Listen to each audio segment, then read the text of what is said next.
Samuel Thornton had lived on his Montana ranch for 12 years, long enough to know every ridge and hollow, every trail that wound through the pines, every place where the deer came to drink at dawn.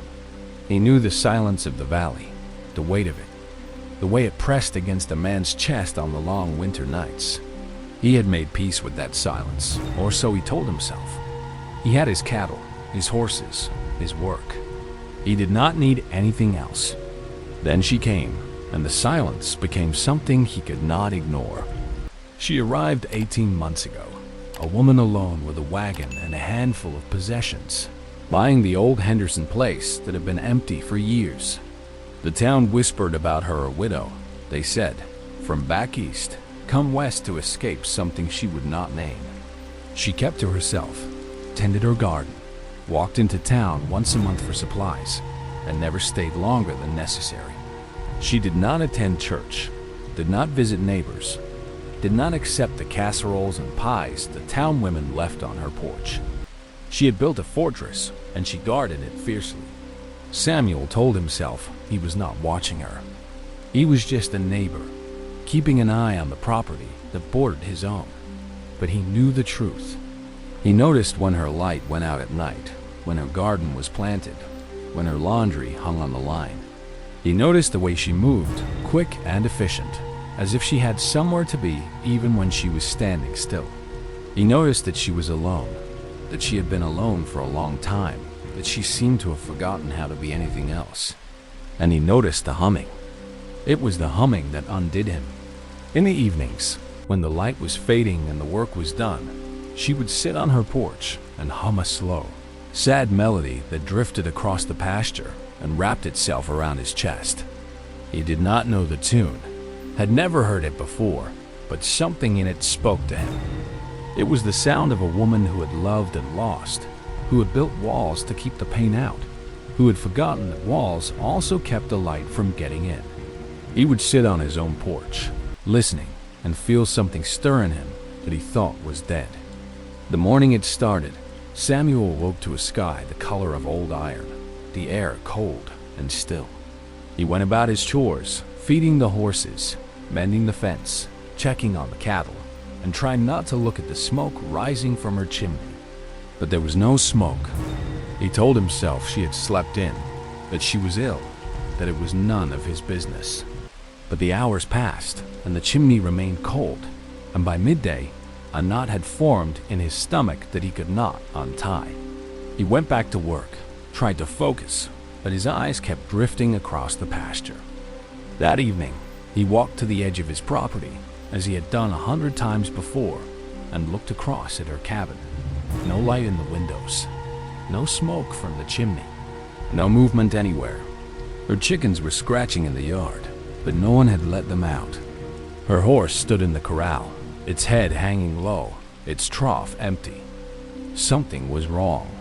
He stood there for a long time, his hands in his pockets, wrestling with himself. She had made it clear she wanted to be left alone, but his gut told him to cross the pasture. He went back to his cabin and tried to sleep, but sleep would not come.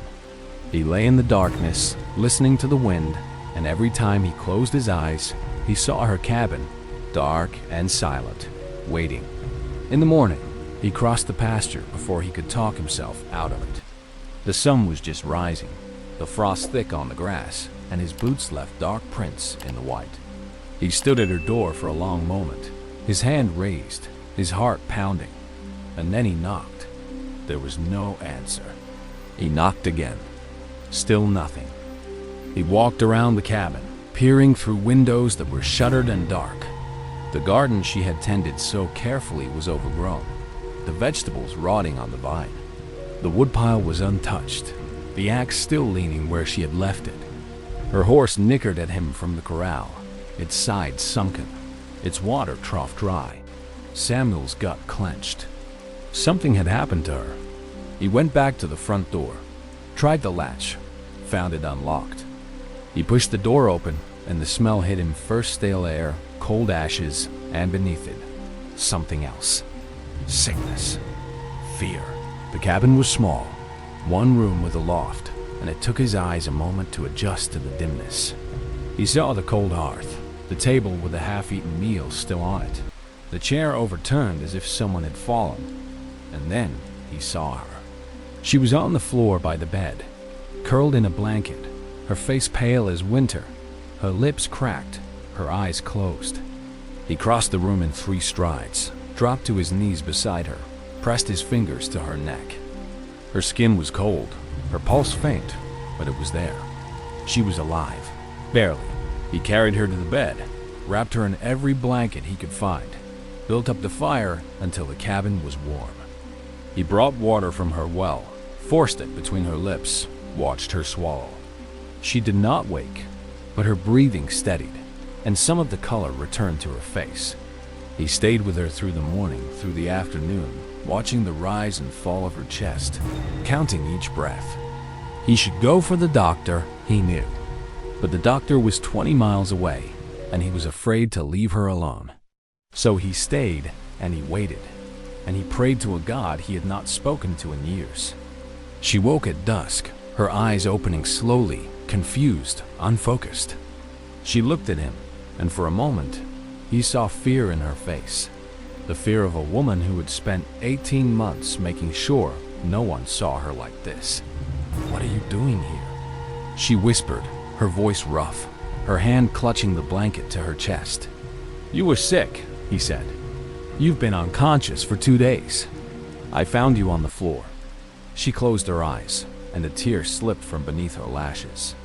"You should have left me," she said. "You should have let me be." He shook his head. "I couldn't." He did not leave. He stayed through the night, sitting in the chair beside her bed, watching her sleep. He fed her broth when she was awake, gave her water, changed the cool cloth on her forehead. And in the quiet hours before dawn, when the cabin was dark and the wind was still, she began to talk. She told him about her husband, a man she had loved with her whole heart, a man who had been taken by fever 3 years ago. She told him about the life they had planned, the children they had wanted, the future that had been stolen from her. She told him about the silence that had followed, the walls she had built, the decision to come to Montana because it was far enough from everything she had lost.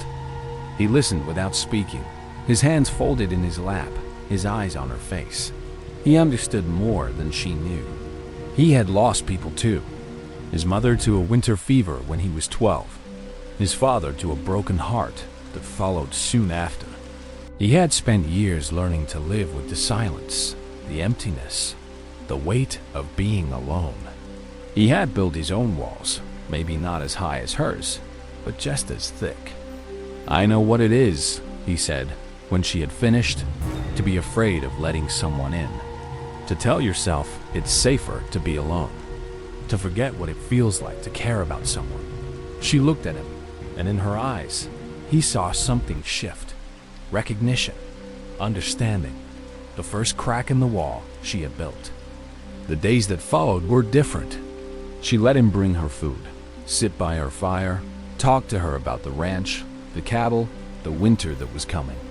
She let him fix the fence she had let fall into disrepair, chop the wood she had been too weak to split, tend to the horse that had been neglected.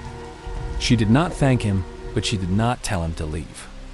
And at night, when the cabin was warm and the fire was low, she hummed again, the same sad melody, but softer now, as if she was not sure she remembered how.